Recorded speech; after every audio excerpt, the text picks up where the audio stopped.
Our first presenter today is Griffin Tyler. Griffin is originally from Austin, Texas, and his capstone advisor has been primarily Ido Aharoni. He's been digitally producing music for over 8 years, and his little fun fact was that he was originally a molecular biology major before switching to music. Thank you so much for coming over. He's planning to pursue digital sound design and production in the video game industry after graduation, which is an apt career to follow because the title of his presentation today is Digital Worlds, the History of Video Game Music from a Production Perspective. Please welcome Griffin Tyler.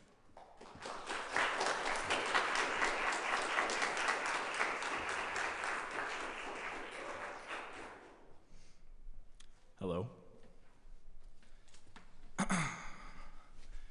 Glad everyone could make it here today. That's awesome. Great to be here in Packard Hall.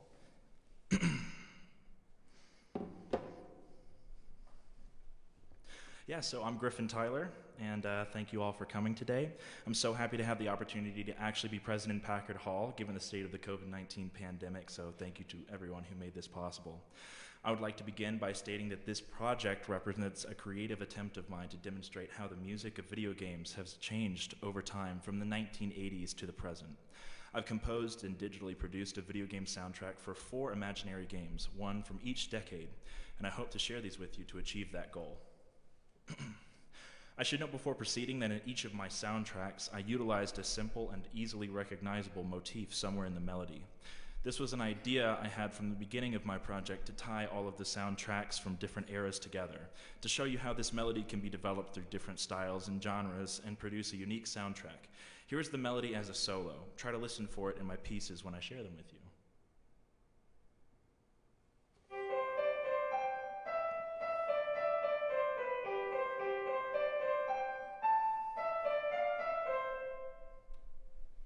To show you how important video game music really is, I want to play a short video I've prepared, and I would like you to decide which version of this game you would rather play. The footage here comes from the fantastic 2020 released Ghost of Tsushima, a historically based open-world action game set in 1274 Japan during the Mongolian invasion.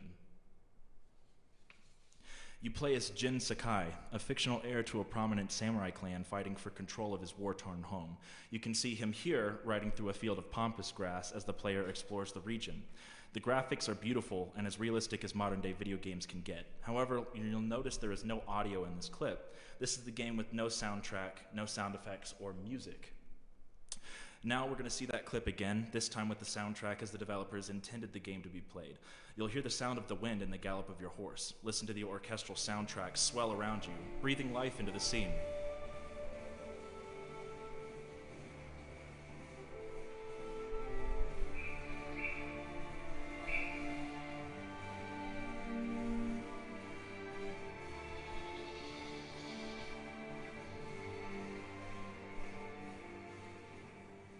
Now, if you will, please raise your hands if you would rather play the second version of the game I just showed you.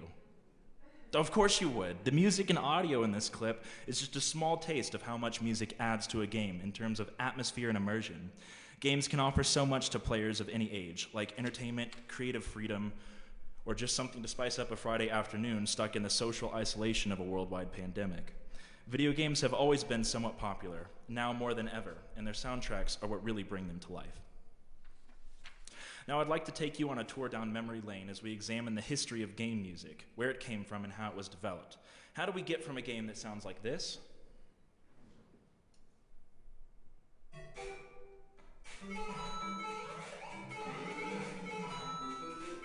to a game that sounds like this?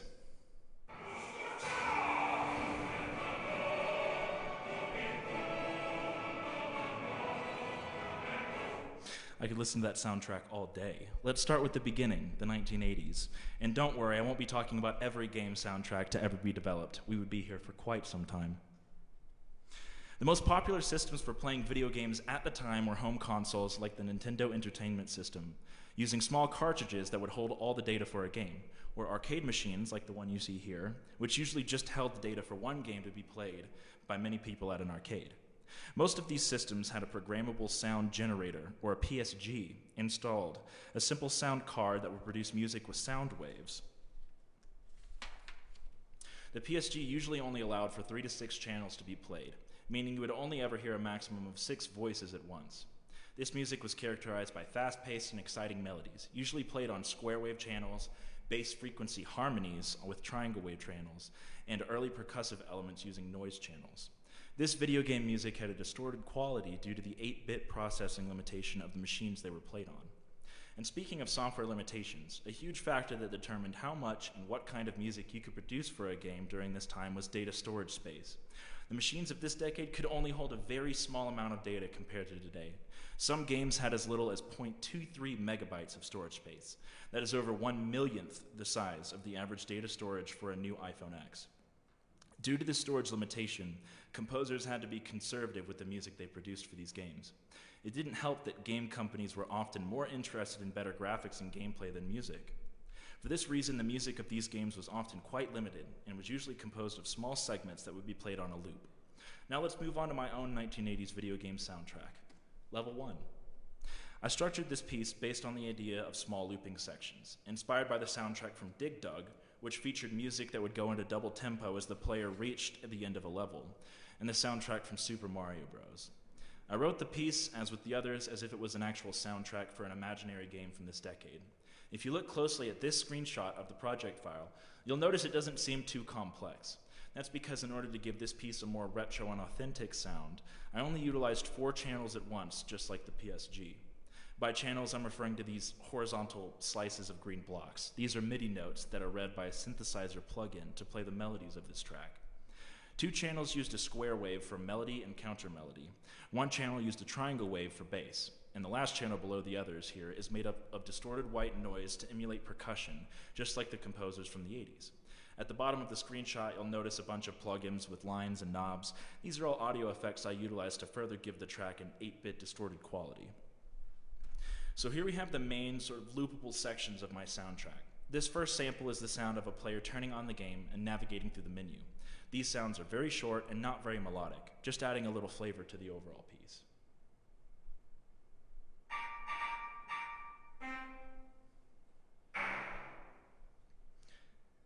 Then we have the sound of the game actually started, followed by an introduction to the melody. This would play at the very start of the imaginary level. The motif I described earlier is very apparent here and serves as the main theme of the game, repeating through most of the overall soundtrack.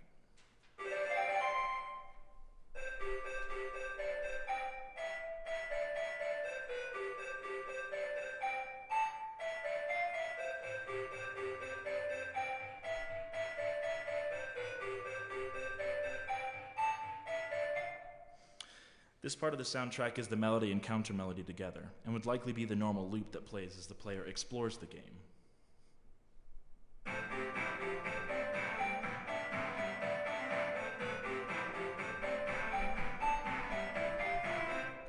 This last sample is similar to the Dig Dug soundtrack I explained earlier. I modulated the melody and played it at a double tempo to give the player a sense of urgency as they neared completing the level. The final sound you'll hear is what would play when the player finally beats the level.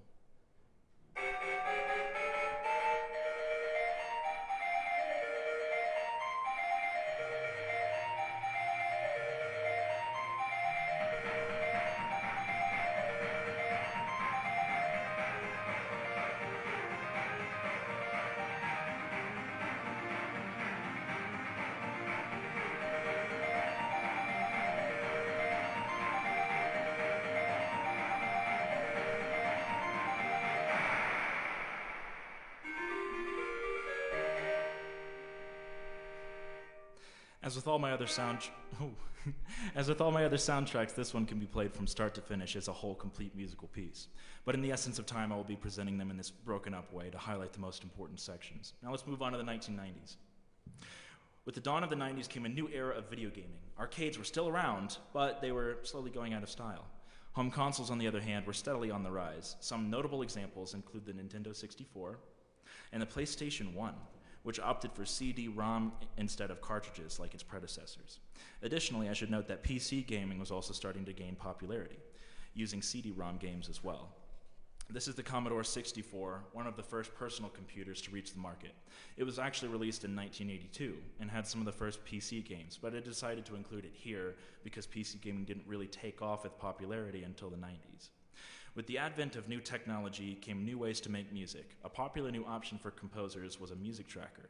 These computer programs function similar to the digital audio workstations of today, albeit on a much simpler scale. At face value, they are music sequencers, used to arrange notes and convert them into data to be read by a sound card on a computer or console. On the subject of data, there was a new way to read and write music, taking the form of Midi. You're probably familiar with Midi if you have ever worked with a digital audio workstation before. Midi is simply a standardized set of data that can be read by sound cards and synthesizers to produce different notes and sounds. As technology increased, the creation of the general Midi instrument specification allowed Midi data to translate into sounds that actually resembled real-life instruments by distorting basic sound waves to an extent. This opened up a wide range of new sounds for video game composers to produce with, but they were still limited by the constraints of data storage. Computers and consoles still had not reached a point anywhere near the data storage of today's machines, so actual audio samples and sampled instruments were sparsely used. Here's a little fun fact to demonstrate this idea. This audio clip that some of you may recognize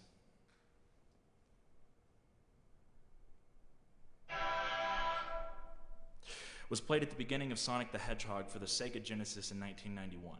This 2-second audio clip alone took up 1/8 of the memory on the cartridge for this game. This is the reason why during this decade, composers usually opted for synthesized instruments utilizing Midi. This music still had a bit of low-quality sound to it because of the processing limitations of the machines at the time, and the synthesized instruments gave it a unique tonal quality that I have tried to replicate with my next soundtrack. Here is a screenshot of the project for my 1990s piece titled The Promise. I wanted to try out a horror genre for this piece, so the motif melody you heard earlier I modulated to a minor key. As you can see, this project is more complex than the 80s soundtrack, with 9 different instrument channels as opposed to 4. This soundtrack was inspired by the legendary horror games Silent Hill and Resident Evil, which feature slower-moving, unsettling melodies. I used a combination of the synthesized and sampled instruments and utilized signal processing techniques like equalization and 16-bit distortion to give the track an authentic 90s retro sound. The main sections I want to highlight for this piece are as follows. First is just the bass piano loop that plays for a large portion of the soundtrack. I used a synthesized piano instrument, which gives it an electric sound quality.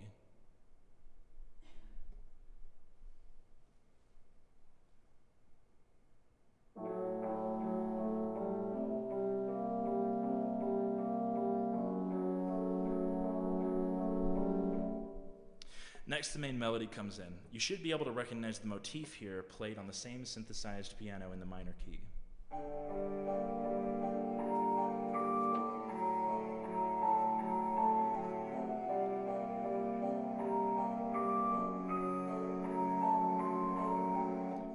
Then the strings really ramp up into a nice harmony. Notice how thin they sound. This is due to that equalization I was talking about earlier.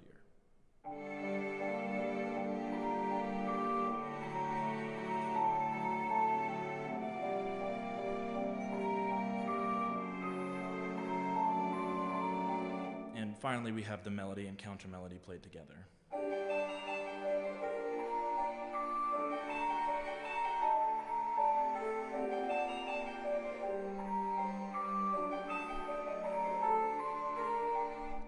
As you can hear, the sound quality of this piece is much less diminished than the 80s. There is less distortion and a wider range of frequencies, but there is still something slightly off. The frequency range isn't as wide as modern music pieces, and the synthesized instruments have degraded tones that could easily be distinguished from the real thing. This is that retro sort of 90s sound I was going for. Getting the right balance was the most difficult part of this entire piece. All right, we're halfway there. It's now the year 2000. Y2K didn't end the world, and there is a small little company making cool new operating systems for computers. That little company's name is Microsoft. Game development companies that focus on PC games begin standardizing their software to fit the Windows operating system as it becomes more popular. At the same time, on the other side of video gaming, the console wars have finally kicked into gear. There are 2 main players in this ongoing battle. Microsoft, again, with their breakout console called the Xbox, and Sony, with their sequel to the PS1, the PlayStation 2, which went on to become the highest-selling video game console of all time. These bad boys, along with the computers at the time, read DVD-ROM discs instead of CD-ROM, meaning games went from being able to hold 700 megabytes to almost 5 gigabytes. And just like before, as the size of data storage increased, so did the complexity and quality of game audio. Video game sound designers could finally utilize most of the tools that other composers and producers had at their disposal to make game soundtracks. Instruments could now be fully sampled, and advanced signal processing techniques like equalization and stereo imaging could be utilized without having to sacrifice space. Video games that centered around almost entirely recorded audio and even popular music began releasing, like the Guitar Hero and Rock Band franchises. My soundtrack from the 2000s is titled The Pirate Bay. The name comes from the aesthetic I was going for, which could only be described as a pirate rock ballad. The project uses 11 instrument channels, 2 drum channels, and 6 extra channels for miscellaneous audio samples. I wanted to try a different genre with this soundtrack, so I decided the imaginary game to serve as the main inspiration would be an action-adventure RPG-style pirate game. I also took heavy inspiration from the Pirates of the Caribbean game from 2003, which wasn't a very popular game by any means, but I thought the overall feel of the soundtrack would work well with my idea for this piece. Other inspirations include the soundtrack for Drake's Uncharted, and funnily enough, Mongolian rock band The Who. The most difficult challenge of this piece was getting the aesthetic right. 2000s game music varied quite a bit in quality, as the speed at which technology increased meant the sound processing abilities of PCs and consoles were constantly improving. So it was difficult to determine exactly how much sound quality distortion to use on this piece when the early 2000s sound is so hard to pinpoint. I decided to process the sampled and synthesized instruments I used on this piece in a way that made them seem just a bit off using filtering and small bits of distortion. They sound very similar to actual instruments, but not quite like somebody actually playing and recording them. Then I used an EQ to selectively lower the gain of a few frequency ranges in an attempt to get an authentic 2000 sound. Here are the key moments from that soundtrack. The first is a simple bassline intro.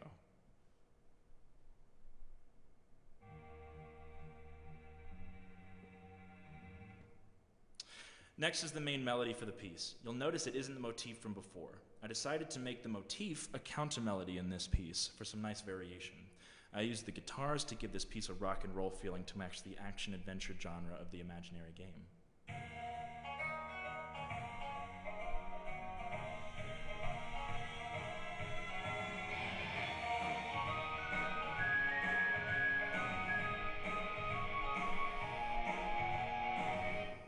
Now the counter melody by itself. You'll be able to hear I gave it a little instrumental spin by changing the rhythm up a little bit.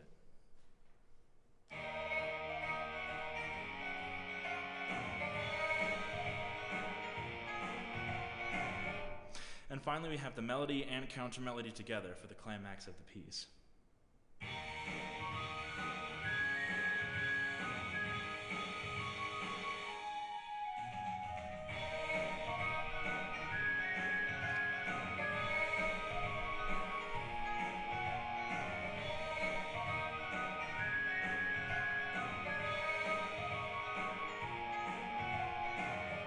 Overall, I would say this soundtrack alone was the most difficult out of all the others I worked on. Trying to get the perfect balance of tone quality and 2000s aesthetic was quite challenging.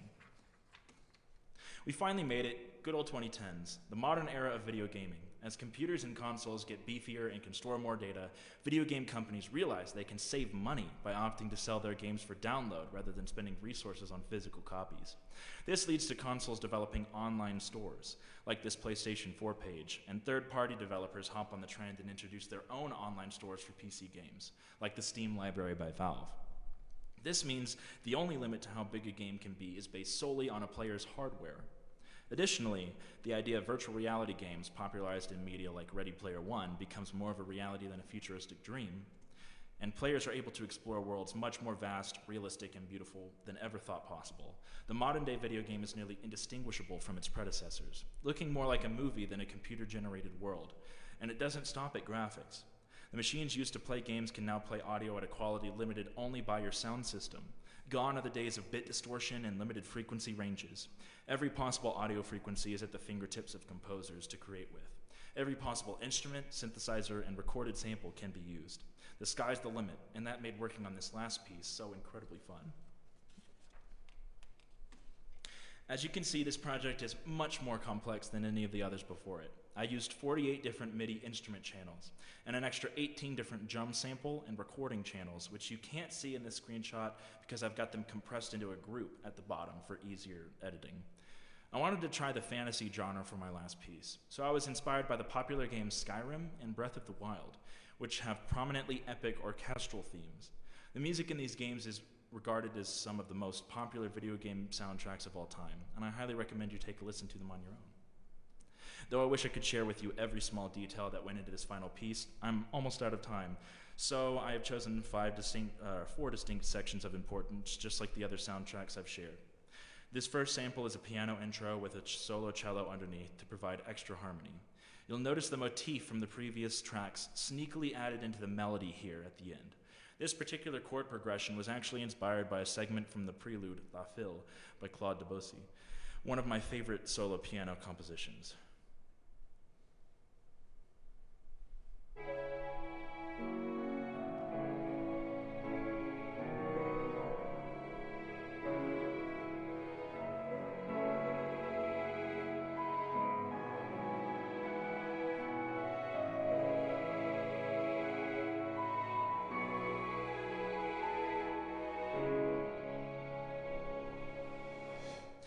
This segment can be considered the bridge of the piece. A small B-section harmony builds into this wall of sound where the horns get to show off a bit. I imagine this part of the soundtrack would play as the player achieves their first victory in battle.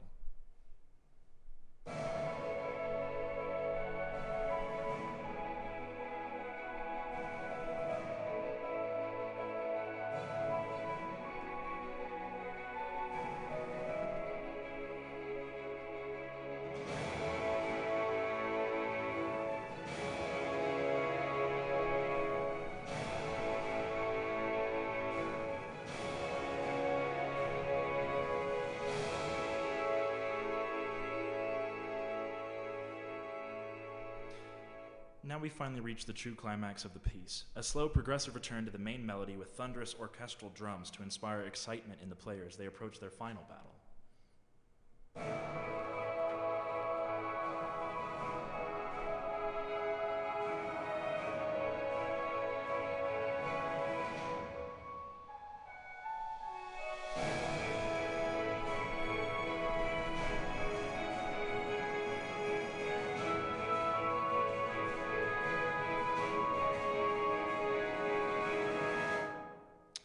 And the final segment of this piece features the main melody and the motif played on a flute and harp respectively. I wanted this section to be the last thing the player remembers, sitting in a tavern somewhere relaxing, the evil villain finally defeated, and the credits starting to roll.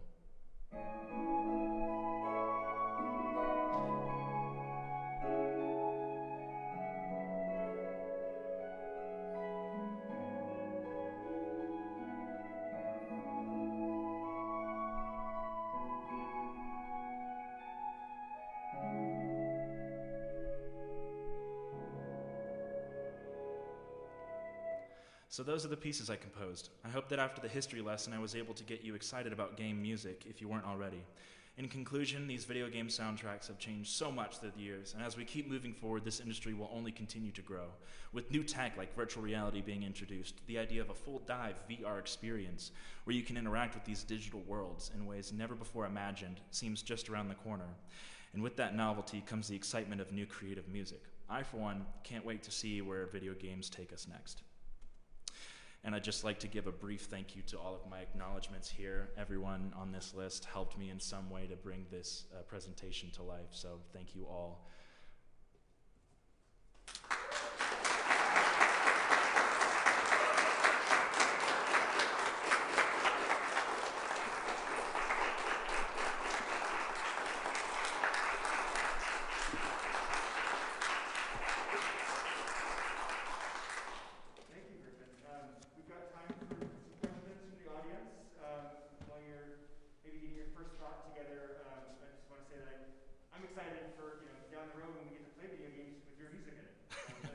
I certainly hope so. See what these games might actually look like in terms of the way we play. So, questions from the audience? Yes. It feels to me like you're just doing film scoring, you know, like you're John Williams or something like that. It's very effective and very. And is it limited to gaming, or would you do just movies if you had an opportunity? Well, I'm certainly also interested in film scoring for soundtracks. I'm actually working with 2 other film students on helping to score for their own thesis projects. But what I love about video game music is the level of interactivity you don't get with movie soundtracks. For example, if your player character is, entering a combat scenario, suddenly the music will change into an exciting sort of piece. Whereas if you're just going around exploring, maybe it'll be a little bit more low-key and mellow.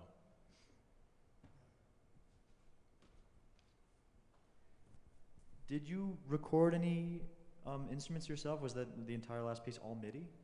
The entire last piece was almost all Midi, mostly VST instruments, but a few drum samples were recorded just from some things in the studio that I found to be useful, and some of my own drums that I have at home, just to give the drums a little bit more of an authentic feeling, which I think worked pretty well. But that last piece was the only one that featured any actual recorded instruments on them. Everything else was VST and Midi, like the composers would have done back in the day.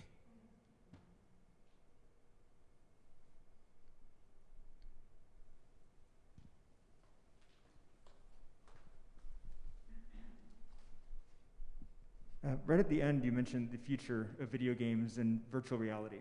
And you did a nice job in your presentation of walking us through the technology, the way that the games worked. What do you see as the next opportunity for composition when we move into the virtual reality game world? Well, virtual reality is such an interesting perspective on composition, because you're really going to be, video games nowadays have, 3D spatial audio, so when you turn your head in the game or whatever, the music or sound effects in the game will switch, right? And that's if music is actually coming from a source in the game. Like, say there's a character in the game playing like an instrument, and you hear the music coming from that instrument, and if you're standing there and then if you would turn, right, you would hear the sound moving around if you're wearing nice headphones that have that capability. So what I'm really excited about with virtual reality is taking that one step further and combining that sort of 3D sort of spatial awareness with the other senses that you would get from video games. So yeah, super excited about that.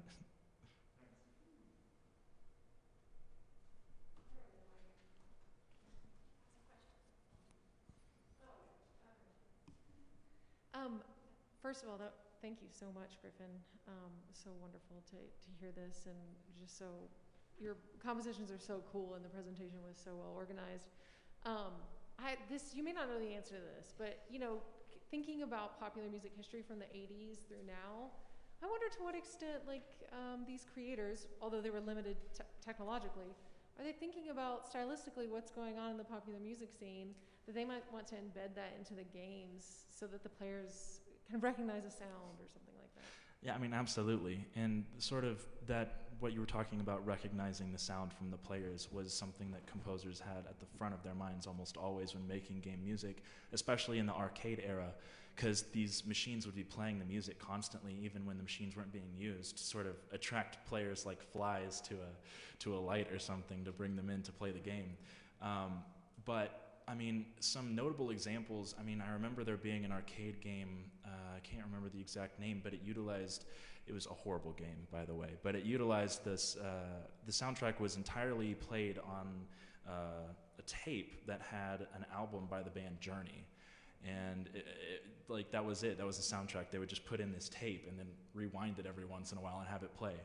But that's an example of them sort of starting to think about popular music being put into video games, and you see that more sort of appear later on, like I was talking about with Guitar Hero and Rock Band, and games like GTA, which utilize an in-game radio that will play actual popular music, and that serves sort of as the soundtrack. And I think that's just as effective as a unique composition for the game at getting the player involved in the world. I thought that was so great. Oh, is there? Sorry. Thank you for your presentation. I thought it was so good. I was curious about your composition process, if the conceptualization for the project happened first, and then you thought, I'm going to write this melody that carries through almost all these themes and variations that have a temporal base based on the decade, or maybe you came up with the melody first and then that drove the project. Interesting question, thank you. When I first had the idea for the project, I'd already been working on some smaller indie game soundtracks and stuff like that before for like the past 2 or 3 years, and I was really interested in it, and I decided that was what I wanted to do for a living after I graduated. And then, you know, time to select thesis projects came around, and I was like, oh man, what am I gonna do? And I'm like, wait, I can make video game music, I can compose, that'd be awesome. So my advisor, Ido, and I were discussing sort of how to make the different compositions feel more together in a sense. Like, I was composing soundtracks that were going to sound very different because of the decade that they were composed, that I was basing their composition off of. So we thought maybe it would be interesting to do something that could tie them all together in a way. And that was when Ido actually gave me the idea for a sort of central motif, like melody, that I could utilize in some way throughout all the different compositions. And that's where the idea for that melody came from. And then just as I was working on the different tracks, I was just experimenting with different melodies. I wanted something that would be simple and easily recognizable. And that's where the melody came from, just sort of creating like that. Awesome. Thank you very much. Thank you guys.